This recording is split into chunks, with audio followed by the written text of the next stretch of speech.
I don't want to be an icon. I want to be an idea. You know, I want to represent an idea. I want to represent possibilities. I want to represent magic, right? That you're in a universe and 2 + 2 = 4.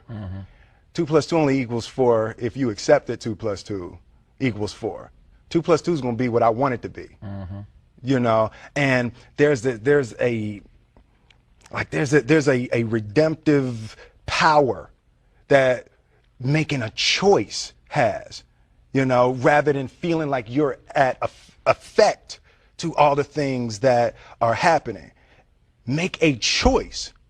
Like, you just decide what it's going to be, who you're going to be, how you're going to do it. Just decide. And then from that point, the universe is going to get out your way. It's like, it's water. It wants to move and go around stuff, you know. So for me, I want to represent possibilities. I want to represent the idea that you really can make what you want. One of my favorite books is The Alchemist, Paulo Coelho. And I just believe that. I believe that I can create whatever I want to create. If I can put my head on it right, study it, learn the patterns, and you know, it's hard to put into words, some real metaphysical, esoteric nonsense, but I feel very strongly that we are who we choose to be. Difference between depression and joy, right? And I think it's purpose, right?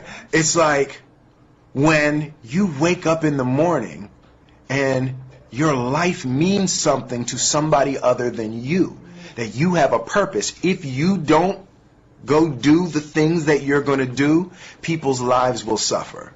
And I think that kind of purpose, that like to live in service, not to you, but to live in service to humanity, to live in service to your family, to live in service to your church, to your city, to your country, to the world. Living in service is that, I feel like that is the purest form of joy. The road to success is through commitment and through the strength to drive through that commitment when it gets hard. And it is going to get hard, and you're going to want to quit sometimes, but it'll be colored by who you are and more who you want to be. I definitely found that wanting to be an actor stems from wanting to be somebody and wanting to say something to people.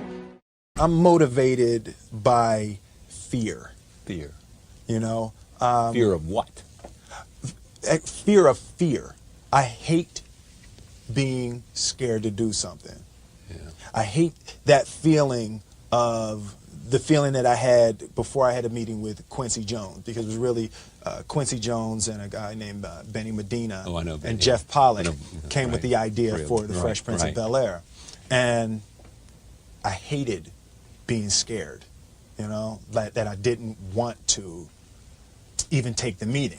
There were opportunities during when my first year as a rapper. Bill Cosby and the people on the Cosby Show had seen my music video and called me to be a character to come and try out for the Cosby Show.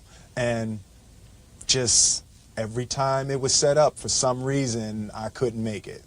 The fear of fear. The fear. I just hated that, being scared to do something. And I think what developed in my early days was the attitude that I started attacking things that I was scared. Greatness is not this wonderful, esoteric, elusive, God-like feature that only the special among us will ever taste. You know, it's something that truly exists in all of us. It's very simple. This is what I believe, and I'm willing to die for it. Yeah. Period. It's that simple. I know who I am, and I know what I believe. I know who I am, I know what I believe. That's all I need to know. And that's all I need to know. So from there, you do what you need to do. You know, and I think what happens is we make the situation more complex than it has to be. Because we're looking for complexity. There's got to be Absolutely. something complex to understand. It can't be that easy. You know.